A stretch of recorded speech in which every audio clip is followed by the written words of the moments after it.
Good morning, everyone. Bill here, AUTOWORLD, Greens Fork, Indiana. I'm going to share with you this morning a project that we're starting on soon. This is a Volkswagen Sandrail we're going to work over, and keep in mind this number 68 on the license plate. I think that's the age of the old guy that owns this, so we want to put a lot of new safety items on it for him. It is a Volkswagen powered Sandrail. Looks like it's a Ford tractor blue at this time, and it's not terrible looking, but if you get close, it has a lot of nicks and cracks and things in the paint. The tail lights there, those are going to get replaced. The shocks, this one's fine. This one, the bushing's beat out of it at the top. He said that the push rod tubes leak, so those will get changed. We're not going to do a lot with the engine until we start going back together with it.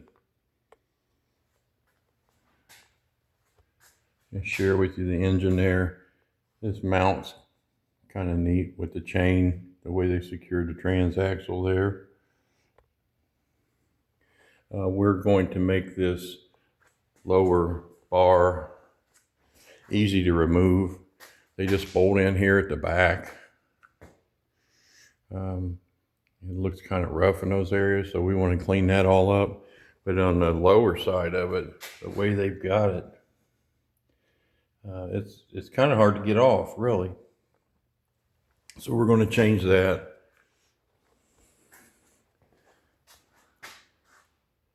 It does have disc brakes.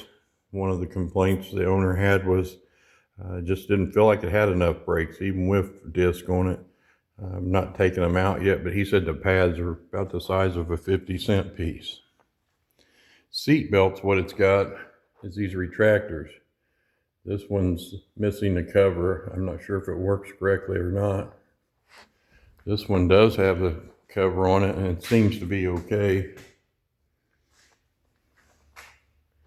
I think this fuel tank has been moved. Looks like it was originally down in here. That's something to consider as part of putting it back together. The battery's over there, down low. The oil cooler, don't know why they mounted it like they did, but they must have been trying to weld it upside down there. That's not real good. It does have an electric fan flowing down on the back of your neck there.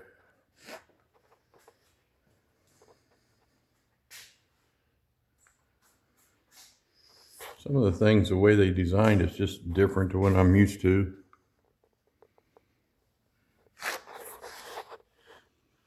Now let's get into the seat. If you look here, there are tabs behind the seat where it looks like at one time the seats were back against that. I know I had one, that's the way they were mounted, but the seats are mounted with no extra bracing or anything. They're mounted directly to that aluminum diamond plate. So they sit really straight up and down. Not for made for a very long cruise, that's for sure. The aluminum diamond plate, we're going to take it apart, and I don't know if that'll go back on it, if we'll change it up. But we're going to make those seats, probably put some sliders on them of some sort, give them some angle, make them more comfortable. Steering wheel is really high. We may make some changes there. We're going to make this thing fit the owner real well. Same with the shifter. That's a brand name shifter, and it's got quite a bit of play in it. We can tighten that up, or it may get replaced. One of the tackiest things on this is the wiring. You can see there, at least it's an outdoor outlet, but that's for 110 wiring, and they put the ignition switch in there, and cool, got a cigarette lighter. That's something I need to put on my list, make sure we have a place to charge phones or whatever. And it's going to have some tunes. I'm assuming that switch is headlights. Does not have turn signals. That's something he wanted to add. Has a rear view mirror, so you want to use that to look at the oil cooler. That's about all you're going to see. So that's on the list. The mirrors, there's only this one on the driver's side. It looks like it's probably a a motorcycle mirror of some sort. And the tab's there on the passenger side, if you can see it, but it's there's no mirror on that side. It is a removable quick release steering wheel. I think that's cool. That weld there's a little bit crazy. So we'll dress that up for him. Windshield is regular plexiglass. It's broke. The bushing here and the steering shaft is gone. On the other end, the rag joint here, it's bad. It's aged and starting to crack. The pedals, got a nice set of pedals, but they're only using part of it. This one here, I'm assuming is for front brakes. Does not have front brakes. This one on the back side of it has a switch for brake lights, and then this one's for the clutch, of course. So we will adjust those, the steering wheel and the seats, and make it more flexible. Make it fit the driver real well, but the seat move around so someone else could drive it too. The way the shocks are mounted, I've never seen that before. I don't know what they've done. Got a big old tab they've bent over and tried to fill the bottom of it, but the studs that are on them, both sides are this way. They're not long enough for the nut to go all the way on it. So we're gonna do something better there. It does have an aluminum front end, has a steering stabilizer, but the bracket that they put the steering stabilizer on, that's a little bit, just looks rough.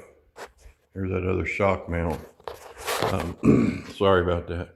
This front bumper that they've made, we noticed that I don't know if you can see it in the picture or not, it's shorter on the driver's side than it is on the passenger side. So it's kind of sitting in there like that. That's extreme, but that's what it is.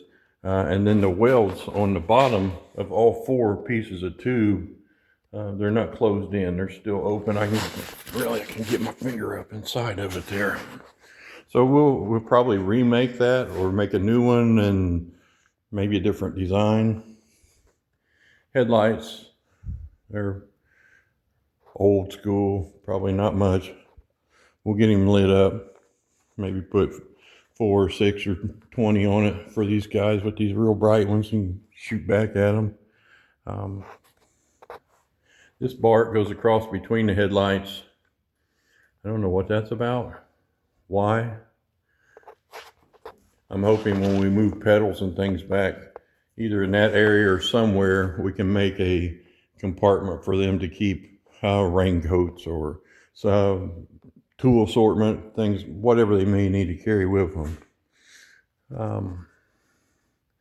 Here's the battery, and that plastic box is dropped down in there. Like I said about the fuel tank, the holes are still there. I am almost 100% sure that's where that was at one time. But trying to show you everything about it so you can see the changes that we'll make. Follow us. Isn't that nice?